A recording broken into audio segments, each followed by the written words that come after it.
It's a good idea to regularly check your cables to make sure none of them are miscrossed.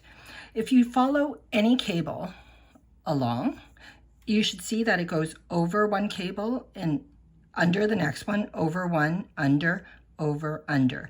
That's also true for the cables traveling in the other direction, so you can check either one. This one goes over, under, over, under, over, under.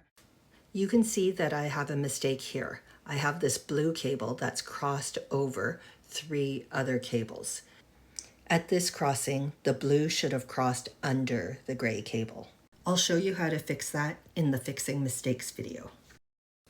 Also check that your cables never change color. This gray cable should always stay gray, and a blue cable should always stay blue.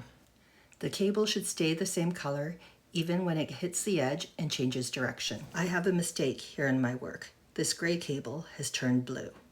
I'll show you how to fix that in the Fixing Mistakes video. Mistakes are much easier to fix if you catch them early.